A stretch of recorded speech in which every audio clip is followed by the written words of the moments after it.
परमेश्वर के धन्य नाम की महिमा हो। प्रभात मनन के सत्र 2750 में आप सभी का बड़े प्रेम के साथ स्वागत करता हूं। आइए आज का मनन के लिए हम पढ़ते हैं प्रकाशित वाक्य अध्याय 3 पद 17।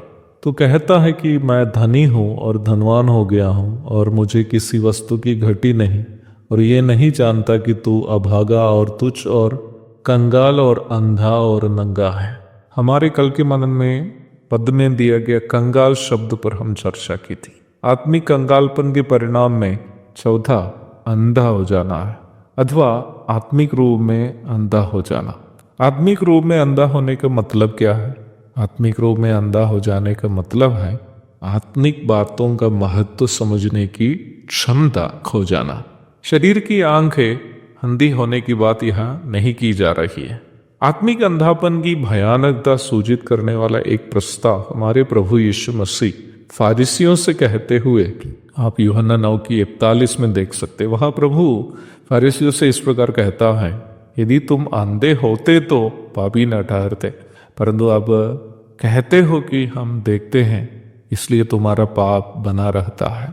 जन्म से अंधा एक आदमी को प्रभु उसके आंखों में रोशनी देने की परिप्रेक्ष्य में फारिसी लोग और यीशु मसीह के बीच में हुई बातचीत को यहाँ आलेखित किया गया है। निम्न व्यक्ति जिसको प्रभु ने आंखों में रोशनी दी थी, प्रभु को मसीह के रूप में स्वीकार कर लिया और वह अपनी गवाही फारिसियों के सामने भी दी, परंतु फारिसियों को उसकी गवाही हजम नहीं हुआ।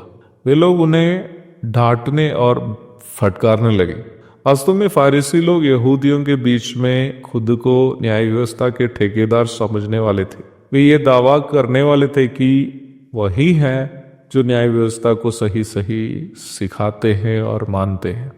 परंतु दुखजनक बात यह थी कि न्याय व्यवस्था का सारांश और निचोड़ प्रभु यीशु मसीह उनके नजरों के सामने खड़े होने के बावजूद भी वे उन्हें पहचान नहीं पाए। वहां एक जन्म से अंधा यीशु मसीह की पहचान कर पाया, और ये जो देखते हैं यीशु मसीह की पहचान नहीं कर पाए। वो अंधा जिन्हें प्रभु ने रोशनी दी बड़ा ज्ञानी या वचन का शिक्षक आदि नहीं था, परंतु फारिसी वचन के शिक्षक थे। उसके बावजूद वे वचन का देह रूप यीशु मसीह की पहचान नहीं कर पाए। बाइबल हाथ में थामने वालों में और खुद को मसीही कहने वालों में कई ऐसे हैं जिन्हें यीशु मसीह के साथ एक व्यक्तिगत संबंध नहीं है। प्रभु यीशु मसीह की पहचान इस प्रकार के लोग अपने जीवन में किए हुए नहीं है। आत्मिक अंधापन का ये एक भयानक रूप है।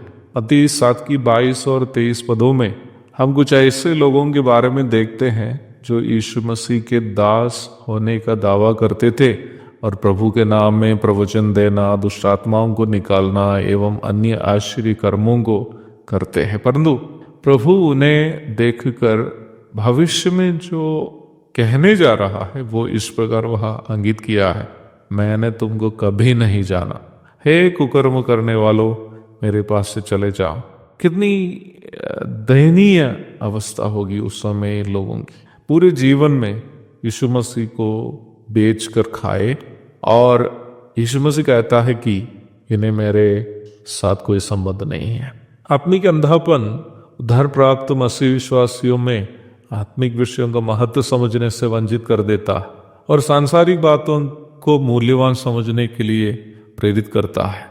कलीसिया संगत इससे अधिक रुपये कमाने के लिए भगदड़ करना, अपने घर में सुख सुविधाओं का अंबार करते समय भी कलीसिया के गरीब की अनिवार्यता की भी परवाह नहीं करनी, हो जाने वाली आत्माओं की चिंता से अधिक सांसारिक बातों की अधिक चिंता, अपने बच्चों के आत्मिक जीवन से अधिक उनके सांसारिक जीवन की चिंता, पारिवारिक जीवन में आत्मिक आनंद से अधिक रुपये से मिलने वाली खुशियों की तलाश इत्यादि सभी हमारे आत्मिक अंधापन के कुछ संकेत हैं। अपने आत्मिक अंधापन के कारण मसीह में मिले सौभाग्यताओं के बारे में अनजान इफिसुस के विश्वासियों के लिए पौलुस की एक प्रार्थना आप इफिसियों की पत्री 21:16 से आगे की ओर पढ़ सकते हैं। वहाँ उसके 18वें पद में हम इस प्रकार पढ़ते हैं, तुम्हारे मन की आंखें ज्योतिर्मय हो, तुम्हारे मन की आंखें ज्योतिर्मय हो कि तुम जान लो कि उसकी बुलाहट की आशा क्या है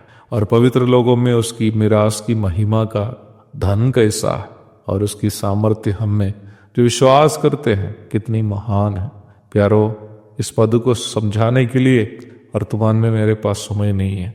हमें मिला हुआ उद्धार का महत्व और मसीह जीवन का आनंद समझने के लिए हमारे मन की आंखें खुलने की आवश्यकता है। आइए उसके लिए प्रार्थना हम मिलकर करते हैं। एक और शुभ दिन की धन्य कामनाओं के साथ आज को मनन में समाप्त करता हूँ। प्रभु आप सबको आशीष दे। आमीन।